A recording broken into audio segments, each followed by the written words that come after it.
आप सबके अंदर विराजमान परमपिता को मेरा प्रणाम।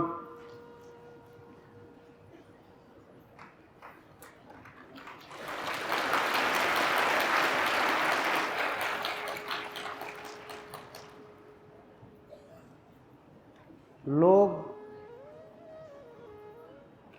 विचारों से भरे हुए हैं, समझ कर्म के अनुसार काम करती है, कर्म के अनुसार विचार पैदा होते हैं, कर्म के अनुसार संस्कार पैदा होते हैं, कर्म के अनुसार जीवन चलता है,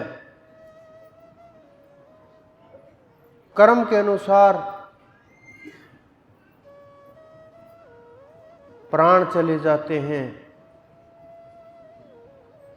माध्यम ये मानव का शरीर है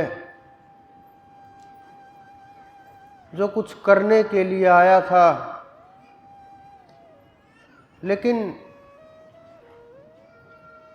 सांसारिक वस्तुओं में मन के अधीन हो करके, विचारों में फंस करके अपने रास्ते से भटक करके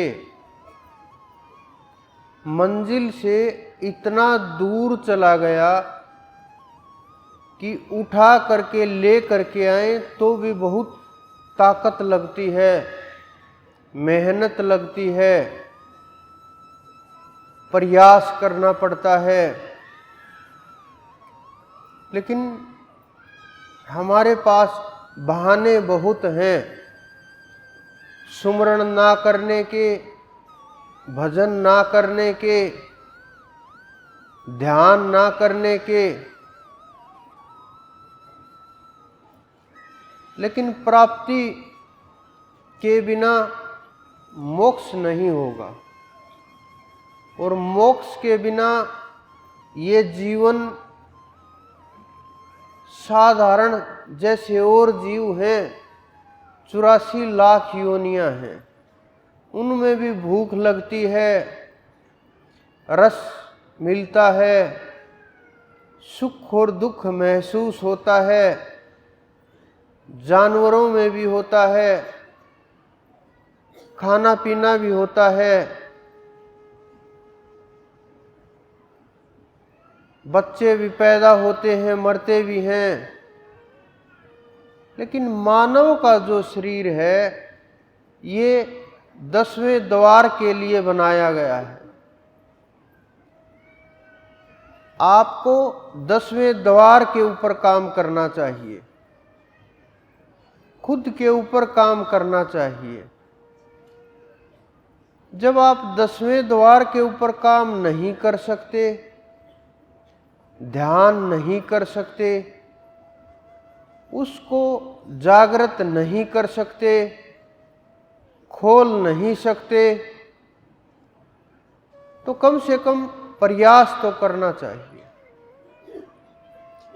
ये सोच करके हमें नहीं रुकना चाहिए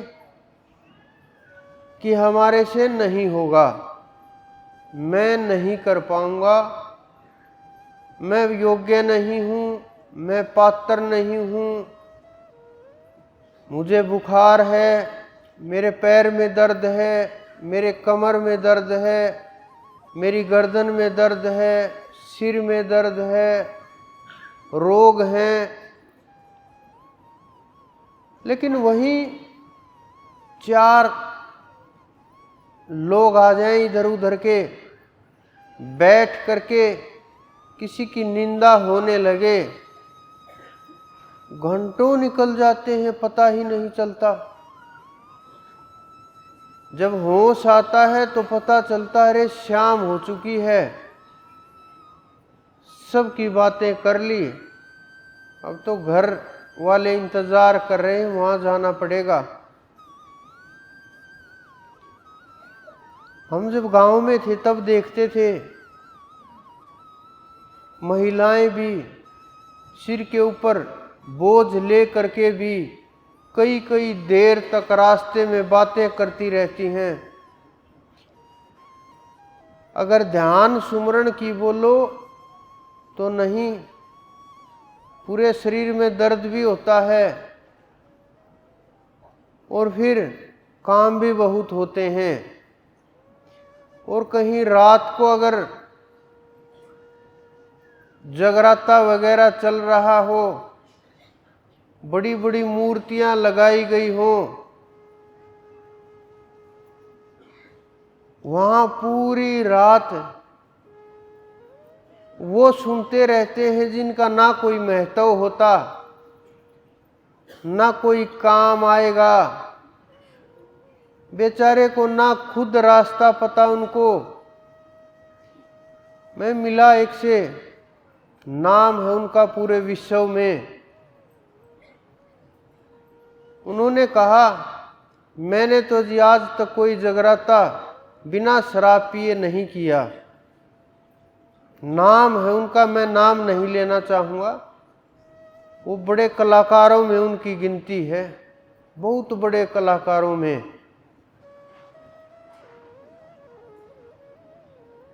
कि आप हमारी मदद कीजिए, थोड़ा परमात्मा का मार्ग हमें मिले। हमें तो मालूम ही नहीं साधना कैसे करें, कैसे की जाती है। बेचैनी रहती है, रात को नींद नहीं आती, कुछ कुछ विचार आते रहते हैं, जीवन शांत नहीं है और घबराहट हो जाती है एकदम से। ये हालात तो उन लोगों के हैं जिनको आप बहुत दूर से देख पाते हैं। उन कलाकारों का ये जीवन है। वो आपके जीवन को कैसे शांत करेंगे जब उनको रास्ता ही नहीं पता ध्यान का, जिनको मार्ग ही नहीं मिला, कैसे लेकर के जाएंगे आपको? कौन सा रास्ता दिखाएंगे? क्या विधि है उनके पास आपको शांत करने की, परमात्मा तक ले करके जाने की, उस ब्रह्म तक पहुंचाने की, उसमें शब्द को जगाने की? बहुत लोगों को तो ये तक नहीं पता होता भजन क्या होता है, कैसे किया जाता है, साधना कैसे की जाती है, नहीं मालूम होता। लेकिन भागदौड़ से ऐसा लगेगा जैसे इनसे बड़ा कोई भक्त नहीं है। माला चलती दिखाई देगी हाथ में, और कुछ आपको नजर आएगा, बड़ी बड़ी खड़ांग डाले हुए होंगे, वस्त्र सन्यासियों की तरह से।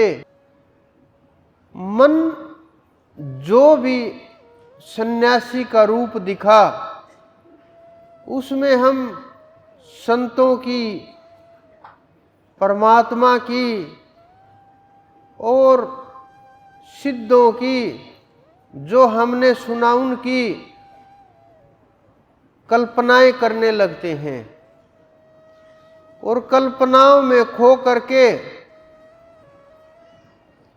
भाववश, भावुकतावश और मूर्खतावश कहीं भी फंस जाते हैं। पीछे मेरे पास एक व्यक्ति आया हुआ था, परिवार पूरा, कि एक बहुत रुद्राक्ष की माला पहने हुए कोई बाबा जी आए, हमें पूरे परिवार को बैठाया, कुछ कुछ बड़े बड़े सपने दिखाए और गहनों को डबल करने के लिए पोटली में डाला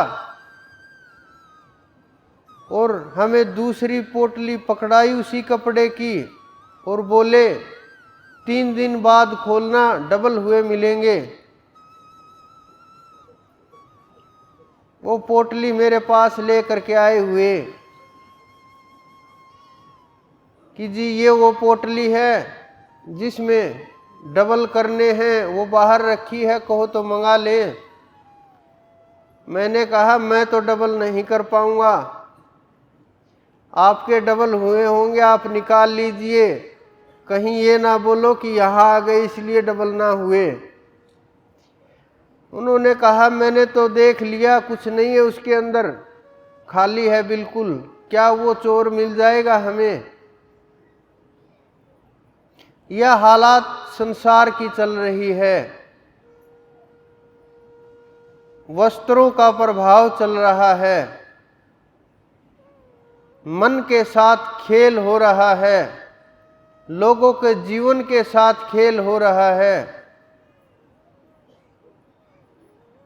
लेकिन हम सोचते हैं हम भक्ति की तरफ दौड़ रहे हैं।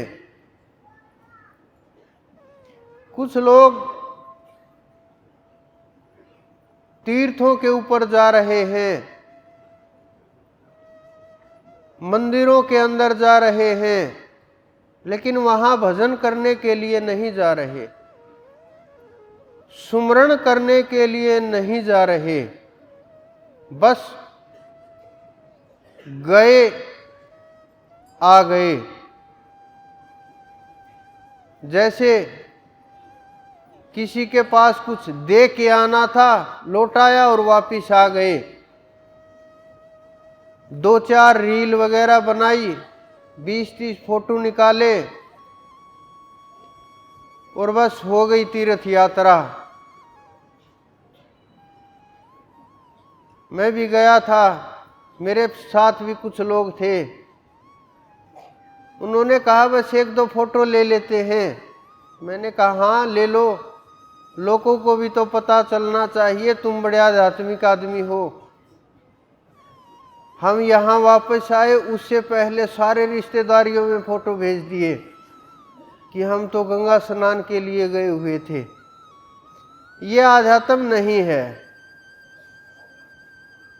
और जब सुमरण की बोलो कि ध्यान करो यहाँ बैठ करके, यहाँ साधना के लिए आए हैं, साधना करो, नाम जप करो, कम से कम यहां हो तब तक तो साधना करनी चाहिए। लेकिन लोग बड़े आलसी, ये मन इतने बहाने ढूंढता है कि जी अब तो आपके साथ आए हैं, अब क्या जरूरत है साधना की। मैंने बोला कि यहां तो मेरे साथ आए हो, अगर मेरे साथ ऊपर चलना है, उस कारण शरीर के साथ, उस आत्मा के साथ, तो साधना के बिना नहीं चला जाएगा। दूसरा कोई मार्ग नहीं है, ना यज्ञ से मिलेगा, ना तप से मिलेगा, ना दान से मिलेगा, मिल नहीं सकता।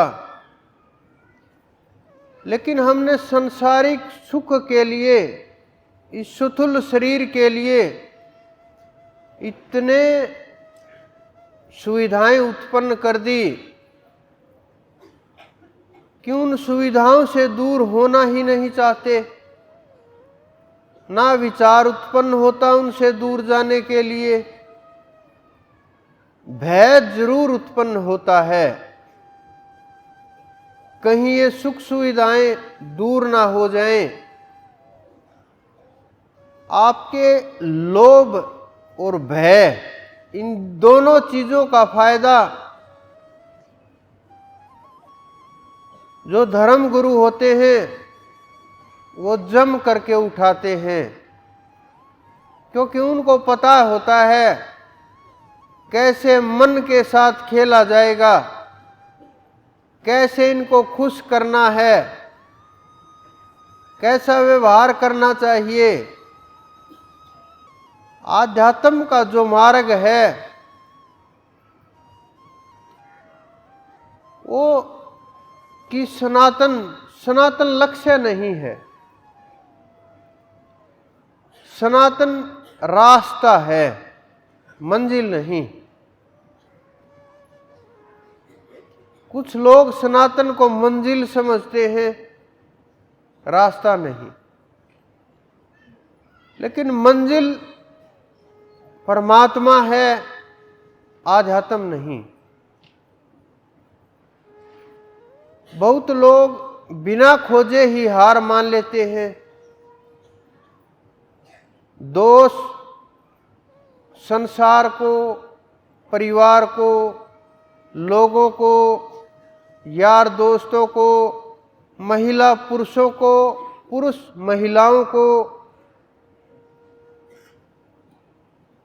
किसी न किसी कारण का जिम्मेवार ठहरा करके भक्ति के मार्ग से दूर हो जाते हैं और भक्ति के मार्ग से दूर हो करके सुमरण को छोड़ देते हैं। कुछ लोग बोलते हैं नाम याद नहीं रहता। मैं बोलता हूं आप याद करते नहीं हैं। संसार के हजारों पदार्थों के नाम याद हैं आपको, लेकिन उस परमात्मा के नाम को भूल गए।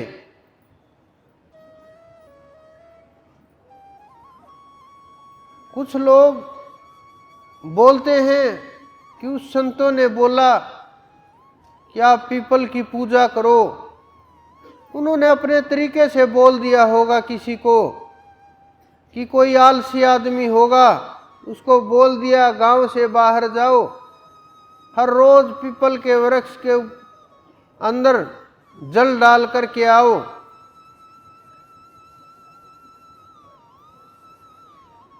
तो उनका जो आलस कम हो गया, शरीर ठीक हो गया। तो फिर लोगों ने वो रिवाज बना दिए। मैं ऐसे लोगों से मिला जिन्होंने सैकड़ों परिक्रमाएं की हैं, सैकड़ों परिक्रमाएं। मैं कुछ ऐसे लोगों से भी मिला जो हर रोज परिक्रमा करते हैं और कई वर्षों से कर रहे हैं। मैंने बात की उनसे कि किस प्रकार से, कैसे साधना करते हो, क्या मिला आज तक, कैसे प्राप्ति हुई, कुछ एहसास हुआ नहीं हुआ, शब्द का, रूप का, ध्यान का, जागरण का कुछ हुआ नहीं हुआ। उत्तर आपके जैसा ही था जैसे आपके पास उत्तर है कि नहीं, ध्यान नहीं लगता। फिर महत्व ही क्या रहा उस पुण्य का जो मुक्ति प्रदान ना कर सके। तो तीर्थ में जाने से मुक्ति नहीं मिलेगी, मुक्ति मिलेगी साधना करने से। चाहे आप कहीं भी करो, चाहे घर रह के करो, चाहे वनों के अंदर करो, कहीं भी करो, लेकिन बिना साधना के जीवन मुक्ति असंभव है। कितना भी कोशिश कर लीजिए नहीं होगी। अगर आपने साधना की तो आप किसी भी जगह रहते हो, कैसी भी, कहीं भी साधना करते हो तो आपको कोई रोक नहीं सकता। आप लोग ये सोचते हैं क्या कि अगर आप वैकुंठ में चले गए, विष्णु जी के दर्शन हुए, तो जीवन मुक्त हो जाओगे। तो आप लोग अपना भ्रम निकाल देना कि विष्णु जी के दर्शन होंगे और जीवन मुक्त हो जाओगे। ये मैं नहीं बोल रहा, आपके शास्त्र बोल रहे हैं कि सती अनुसुईया ने ब्रह्मा विष्णु महेश को बच्चा बना करके झूले के अंदर डाल दिया। तो विचार कर कीजिए आप लोग, एक महिला तीनों देव को बच्चा बना करके पालने में रखने लगी, क्या वो आपको जीवन मुक्त कर देंगे क्या? कहां गई उनकी ताकत? कहां गया सब कुछ तेज उनका? कहां गए वो सृष्टि रचने वाले? तो आप लोग ये उम्मीद करते हैं कि उनके दर्शन मात्र होंगे और आप जीवन मुक्त हो जाओगे और बस कृपा हो गई और मिल गए।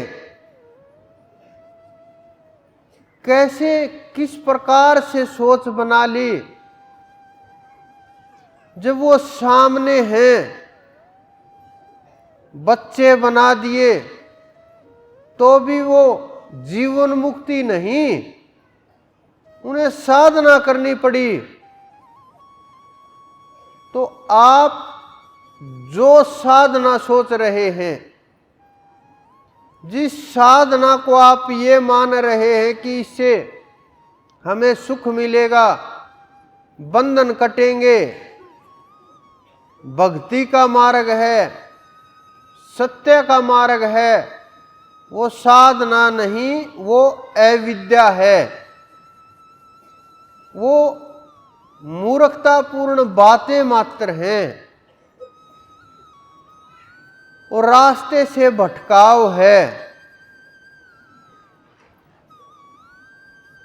बिना साधना के, और साधना भी हमें ये पता होना चाहिए करनी किसकी है और कैसे करनी है।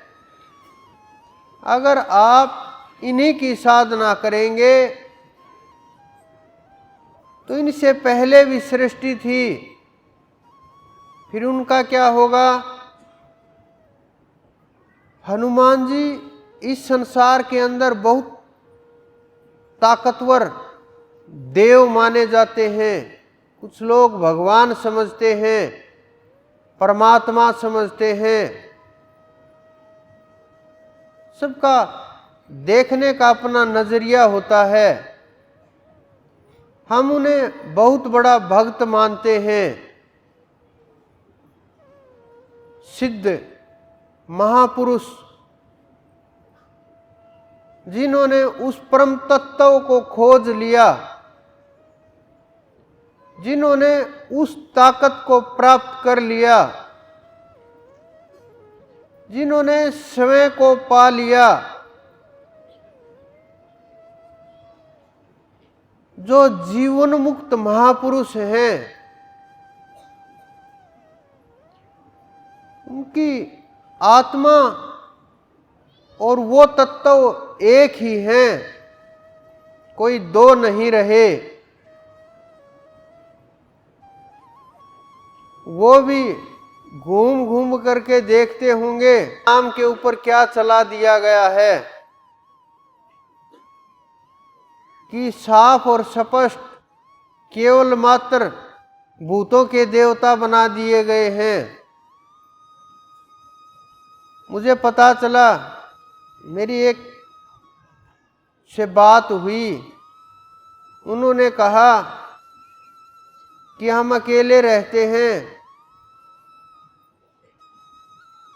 10-15 बार हनुमान चालीसा सुनते हैं रात को सोने से पहले, ताकि कोई आसपास भूत वगैरह ना आए। बड़े आश्चर्य की बात है, बड़ी सोच फिक्र की बात है। हम किस दिशा में चले गए? क्या यही हमारी मंजिल है? क्या यही हमारा उद्देश्य है? क्या इसी को ज्ञान कहते हैं? क्या यही परमात्म प्राप्ति का मार्ग है? क्या हनुमान जी का बस यही कार्य है? अंदर में जब आप खोजोगे जवाब भी आ जाएंगे, लेकिन भय और लोभ से दूर होकर के सोचोगे तभी उत्तर सही मिलेंगे, तभी जवाब सच अनुभव होगा। बहुत लोग तो हनुमान जी को बंदर मानते हैं, उन्हीं की तरह से तस्वीर बना दी गई। अगर कोई हनुमान जी की तस्वीर बना दे और पूछ ना लगाए तो बस पूछो मत, उसके ऊपर इतना युद्ध छिड़ जाएगा, मीडिया के अंदर भी, लोगों के अंदर भी, कि बिना पूछ के हनुमान कैसे हो सकते हैं। क्योंकि लोगों को अपनी पसंद के अनुरूप रूप चाहिए, कि जैसा मुझे अच्छा लगे वैसा मैं रूप बनाऊं। परमात्मा का जो रूप है वो भी मन के अनुसार चाहिए, कि अगर ये पूछ होगी तो हनुमान जी है, मैं ध्यान करूंगा। अगर पूछ नहीं हुई तो ये हनुमान जी नहीं है, इनका ध्यान नहीं होगा। ये बड़े सोचने और विचार करने की चीजें हैं, क्योंकि हनुमान जी श्रेष्ठ महापुरुष हैं, वो कोई बंदर नहीं थे। अगर वो बंदर होते तो आजकल के बंदरों के हालात देखिए आप, ब्रज में जा करके देखिए, आपको पता चल जाएगा कि आपकी कोई भी वस्तु छीनेंगे दीवार के ऊपर चढ़ जाएंगे, पेड़ के ऊपर। आजकल एक और नया चल रहा, कुछ महिलाएं मैंने भी देखा, 2-3 कृष्ण की, कन्हैया की छोटी सी तस्वीर कपड़ों के ऊपर सामने लगाए हुए ऐसे वस्त्र आते हैं कि उनकी तस्वीर बनी हुई होती है लड्डू गोपाल के जैसी, वो पहने हुए। मैंने कहा परमात्मा का ध्यान किया करो। उनका जवाब कि जी परमात्मा तो हमें, मैं तो क्या बोलूं, वो शब्द अच्छे नहीं थे, लेकिन आप ये समझो कि उन्होंने बोला कि मेरे कपड़ों के ऊपर ही है। उन अंगों का मैं नाम नहीं लूंगा जो उन्होंने बोला, कि मेरे कपड़ों के ऊपर ही है, और मैं तो हर समय पहनती हूँ और साथ ही रहते हैं लड्डू गोपाल, मेरी बड़ी रक्षा करते हैं, और मैंने तो ये लड्डू गोपाल के कपड़े भी पहन लिए अब तो। मैंने कहा बड़ी अच्छी बात है, लेकिन अगर असली में अगर आप इनको लड्डू गोपाल मानो तो ये कपड़े धोने वाली मशीन में भी डालते होगे, इन कपड़ों के ऊपर भी बैठते होगे, प्रेस भी करते होगे लड्डू गोपाल के ऊपर। ये लड्डू गोपाल पैरों के नीचे भी रखा जाता होगा, साबुन भी लगता होगा, कुछ सब प्रकार के हाथ भी लगते होंगे। फिर लड्डू गोपाल का बेचारे का क्या हाल हो गया होगा, सोचा आपने? उनके पास कोई जवाब नहीं था। तो जो लोग मन मर्जी को साधना मान लेते हैं, मन मर्जी के अनुसार चलते हैं, मन मर्जी से भाव उत्पन्न होते हैं। फैशन के अनुसार भगवान बदलते रहते हैं। वो साधना नहीं है जी। कर्म तोड़ना आसान नहीं होता। बड़े बड़े ऋषियों के आपने नाम सुने होंगे। उनमें एक ऋषि वशिष्ठ का नाम आता है, जो श्री राम के भी कुलगुरु माने जाते हैं। वशिष्ठ बड़े उच्च कोटि के ऋषि, महर्षि समझो, उनका नाम आता है। विचार कीजिए एक थोड़ा सा। उन्होंने मुहूर्त निकाला। इस विषय के ऊपर मेरी एक से बात हुई। वो ग्रह नक्षत्र कुंडली के बारे में बोल रहा था, तो जब बात हुई, उदाहरण दिया, तो उनकी समझ से परे हो गया।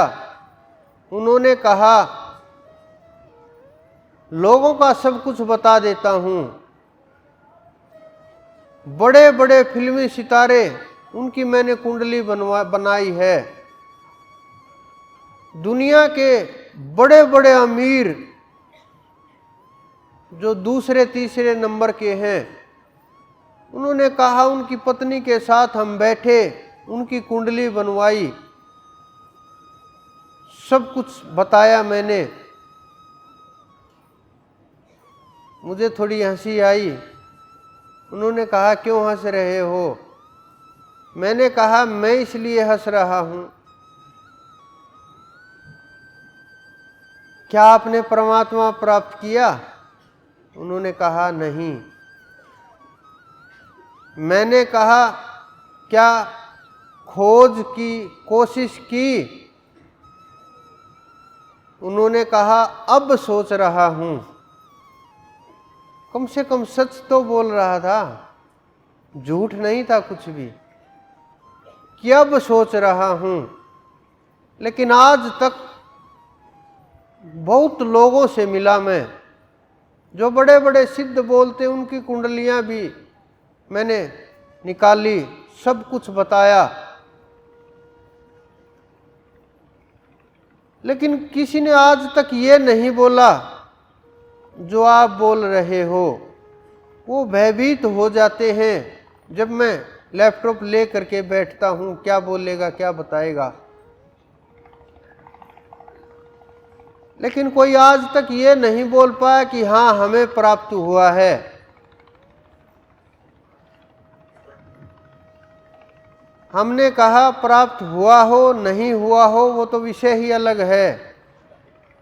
हम तो ये बोल रहे हैं, जब भी आपको परमात्मा की आवश्यकता हो, बिना सोचे समझे आ जाइए, चाहे जिंदगी का कुछ समय ही बचा हो। परमात्मा दूर नहीं है। इसी जन्म में मिलेंगे, इसी जन्म में साक्षात्कार होगा, इसी शरीर में प्राप्त होगा, इसी में अनुभव होगा और इसी में एकाकार होगा। उन्होंने कहा, मैं इंतजार करूंगा उस समय के लिए कि कब कृपा होगी। तो हालात जब देखोगे ना जीवों के, तो कर्म को तोड़ना इतना आसान नहीं होता। वशिष्ठ जी ने मुहूर्त निकाला श्री राम जी का। वशिष्ठ जी को त्रिकालज्ञ लिखा गया कि तीनों कालों के जानकार, भूत, भविष्य और वर्तमान।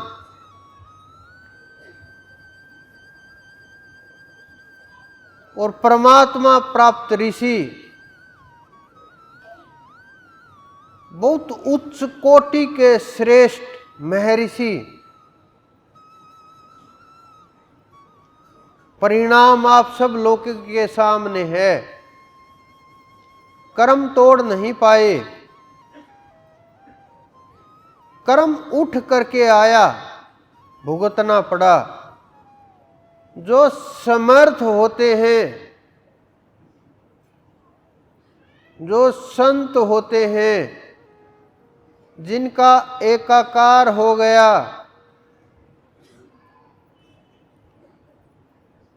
जो अजपा से आगे बढ़ चुके, जिनकी आत्मा जागृत हो गई, जो पूर्ण तत्व हो गए, जिनका अपना कुछ शेष नहीं रहा, जिन्होंने अपने को मिटा दिया, जिन्होंने अपने आप सा नहीं हुआ कि जो देवी देवों की साधना करते हैं, उनका घर दुख न हुए हों, सुख न हुए हों, या परमात्मा की साधना करते हैं, उनके अगर दुख ना हुए हों, सुख न हुए हों, कोई भी मन इस ब्रह्मांड के अंदर, मन चाहे वो स्थूल शरीर में हो, चाहे सूक्ष्म शरीर में हो, चाहे किसी भी योनि के अंदर हो, चाहे ब्रह्मा विष्णु महेश का भी क्यों न हो, कोई भी मन आज तक जितने शरीर पैदा हुए सबका ऐसा नहीं हुआ जिसने सुख और दुख अनुभव ना किया हो। ऐसा हो ही नहीं सकता, ये असंभव चीजें हैं। ये इसलिए बोला जाता है, बाहर की जितनी इंद्रियां हैं, 9 द्वार, 5 ज्ञान इंद्रियां, 5 कर्म इंद्रियां, जिन ज्ञानेंद्रियों के द्वारा चीजों को देखा जाता है, सुना जाता है, रस, रूप, गंध आदि वो ग्रहण करके अंतःकरण चतुष्टक में पहुंचाया जाता है। उससे पता चलता है कि बाहर क्या चल रहा है। आपको यह भी मालूम नहीं होगा कि यह शरीर कार्य कैसे करता है, क्योंकि आपके कंट्रोल में यह शरीर नहीं है। कुछ लोग बीमार हो जाते हैं, भयंकर रोगों से ग्रस्त हो जाते हैं, मेरे पास आते हैं तो उनको पता चलता है या डॉक्टर बताते हैं कि ये तो रोग 10 साल पुराना है, 20 साल पुराना है, अब ये एकदम से इसका प्रकोप बढ़ा और ये अपनी चरम पर पहुंच गया, यानी अंतिम श्रेणी में, लास्ट स्टेज में। तो फिर लोग कहते हैं नहीं, हमें तो अभी हुआ है। यानी 10 साल तक आपको पता ही नहीं शरीर में क्या चल रहा है, क्या एक्टिविटी हो रही है, क्या प्रभाव हो रहा है, कौन सा अंग आपका कमजोर हो रहा है, कौन सा रोग आपके शरीर को प्रभावित कर रहा है, कब आप मृत्यु की तरफ बढ़े, एहसास ही नहीं होता। तो फिर आपको शरीर की कहाँ जानकारी हुई, शरीर आपके अधीन कहाँ हुआ। बाहर से धो लेने से, साफ कर लेने से पवित्रता नहीं आती। शरीर को स्वस्थ करने के लिए, रोग मुक्त करने के लिए योग होता है, प्राणायाम होते हैं, आसन होते हैं, प्रत्याहार होता है। लेकिन सूक्ष्म शरीर को, कारण शरीर को रोग मुक्त करने के लिए भजन और साधना होती है, सुमरण होता है। जब आप भक्ति की तरफ बढ़ोगे, भक्ति का बीज अंकुरित होगा तो तीनों ग्रंथियों को तोड़ देगा। ब्रह्मा भक्ति अगर एक बार आपने शुरू की, नाम का बीज हृदय में पड़ा, फिर आप जीवन मुक्त हो करके ही रहोगे। इस जन्म में हो जाओ, अगले जन्म में हो जाओ, उससे अगले में हो जाओ, ये समाप्त नहीं होता। ये इतना मजबूत है, मृत्यु के बाद भी रहेगा, सूक्ष्म शरीर में भी रहेगा, कारण शरीर में भी रहेगा, और कारण से महाकारण में प्रवेश होगा तो वहां भी रहेगा, फिर ज्ञान देही में भी, फिर विज्ञान देही में भी, आत्मा तक ये साथ रहेगा। और जब ये आत्मा अलग छट जाएगी, फिर आवश्यकता ही नहीं, ना भक्ति की, ना भजन की, ना सुमरण की, ना भय की, कुछ आवश्यकता ही नहीं रहेगी, महसूस ही नहीं होगी आवश्यकता।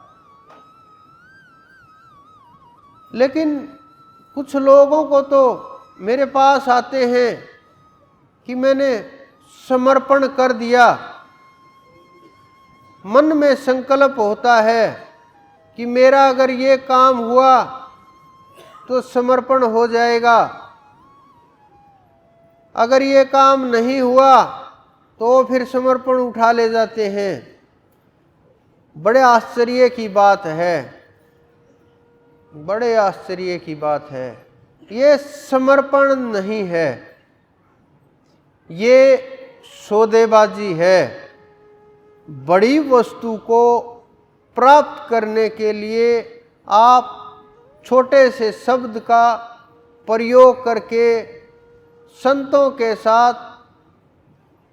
के साथ खेलना तो बड़ा मुश्किल काम है, साधकों के साथ, क्योंकि साधक बड़े जल्दी उनको समझ परिपक्व स्थिति नहीं होती, उनके साथ खेलते हैं।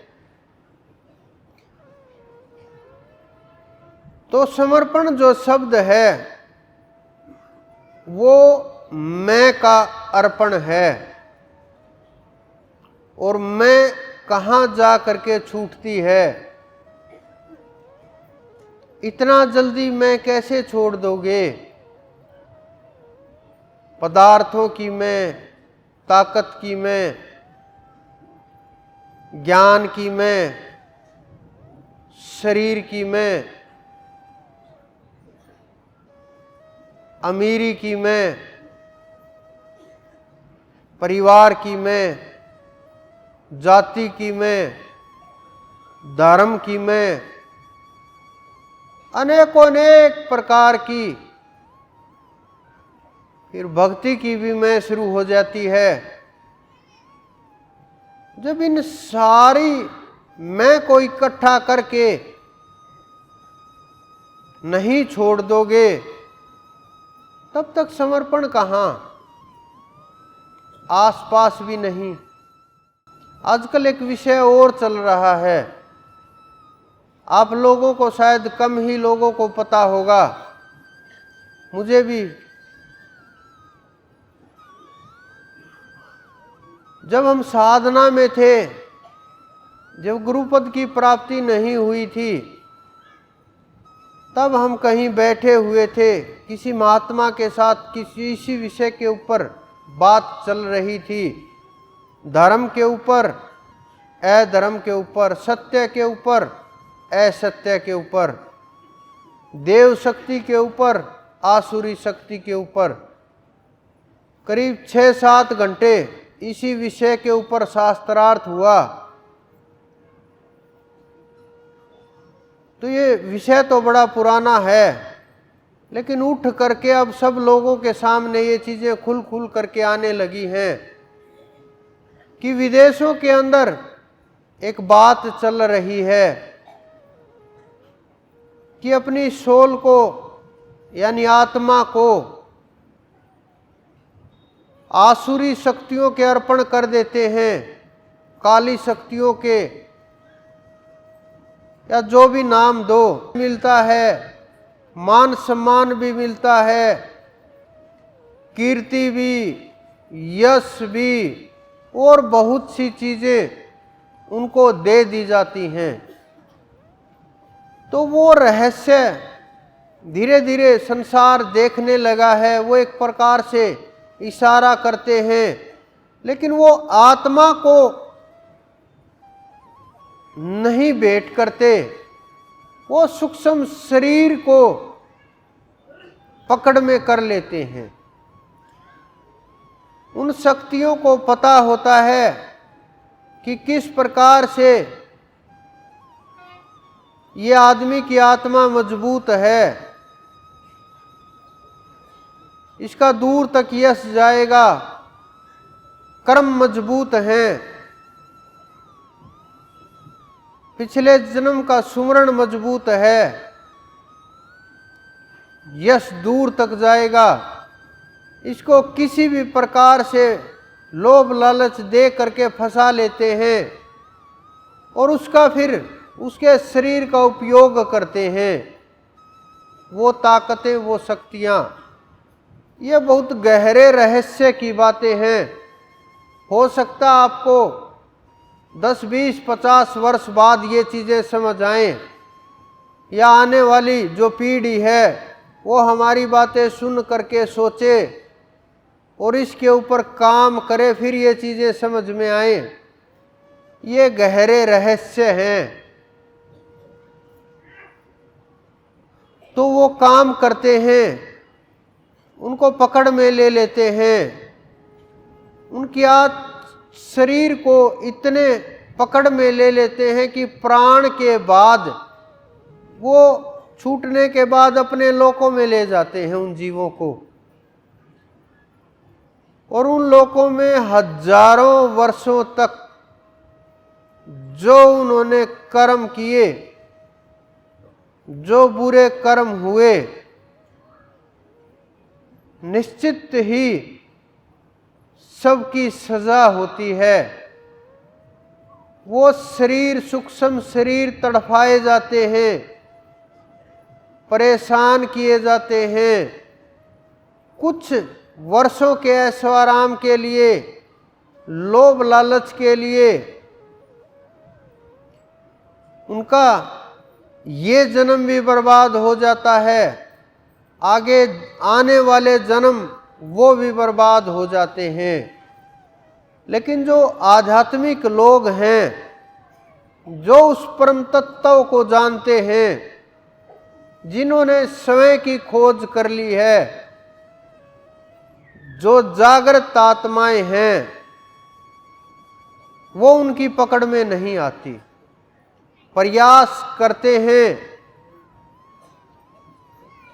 जो साधना काल में जीव होता है, उनके कर्म देख करके, ख्याति देख करके वो आत्माएं उठा लेती हैं जीवों को और अपने अनुसार तैयार करके उनके साथ खेलती हैं। लेकिन जो भजन करते हैं, सुमरण करते हैं, साधना करते हैं, जिन्हें सत्य सत्य का ज्ञान है, जिनका विवेक जागृत हो गया है, जिनकी मन के ऊपर पकड़ हो गई है, वो लोग समझ करके कोई भी निर्णय इतना आसानी से नहीं लेते और वो सत्य की ताकत को जानते हैं, सत्य की ताकत को पहचानते हैं और वो सत्य के लिए काम करते हैं। वो जीवों को जगाने का काम करते हैं, वो जीवों की भलाई के लिए काम करते हैं, वो अपनी ताकत और शक्तियों का सदुपयोग करते हैं, दुरुपयोग नहीं करते। तो आप, कुछ लोगों के दिमाग में कुछ और ही चल रहा है, बारिश की वजह से लेट हो गए, वो शब्द आपके टकरा रहे हैं, कुछ लोगों की गाड़ियां भी निकल रही हैं। आप थोड़ा शांत हो जाइए। जो आपको यहाँ तक लेकर के आए हैं, आपके घर तक लेकर के जाने की जिम्मेवारी भी उन्हीं की है। वो परमपिता परमेश्वर सबके ऊपर कृपा करते हैं, और जब आपके ऊपर इतनी कृपा की कि जो आप सुन पा रहे हैं, जो समझ पा रहे हैं, जिसका अनुभव आपको हो रहा है, जिस प्रकार से कुछ चीज़ें समझ आए या ना समझ आए, आपको किसी पुष्प का पता हो या ना पता हो, अगर उसकी सुगंध आपके पास से आएगी तो आपके पूरे शरीर को वो महका देगी। उसी प्रकार से सत्संग, आपको जो मैं बोल रहा हूँ ये समझ आए या ना समझ आए, लेकिन ये आपकी आत्मा को झिंझोड़ देगा। आपकी जो आत्मा है उसको उस परम तत्व की ओर बढ़ाएगा, आपके मन के ऊपर कंट्रोल करेगा। और इस प्रकार से ना चाहते हुए भी, ना पता होते हुए भी आपके कर्म टूटने शुरू हो जाएंगे। और कर्म जब टूटते हैं तो जो अनेकों जन्मों के बंधन हैं, वो बंधन अपने आप टूटने लगते हैं। लेकिन आप सुमरण को मत छोड़िए। सुमरण के बिना आपके पास कुछ नहीं है, और इसके बिना ना कुछ प्राप्त किया जा सकता, ना कुछ मिल सकता है, ना कुछ अनुभव हो सकता है। और इसके बिना आपका जीवन अधूरा है। इसके बिना आपकी ये मृत्यु, संसारिक लोगों वाली मृत्यु मत जाइए आप लोग। आप योगियों की तरह से उसको प्राप्त करें। योग में स्थित हो करके प्राणों को छोड़ें। योग में स्थित हो करके उस परम तत्व से एकाकार करके जब मर्जी शरीर छोड़ दें।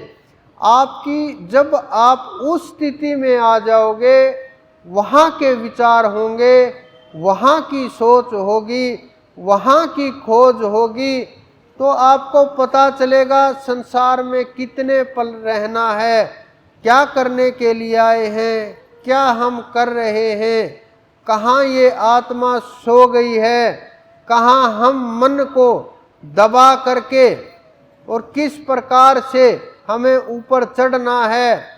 तो आप लोग इन सब विषयों का ध्यान करते हुए, सुमरण करते हुए, अगला प्रोग्राम को तो आपको पता ही है 23 का है, लेकिन आप सुमरण कीजिए, ध्यान कीजिए, उस परमपिता के चरणों में समर्पण कीजिए। आप सबके अंदर विराजमान उस परमपिता परमेश्वर, मेरे गुरु, मेरे इष्ट को मेरा बार बार प्रणाम।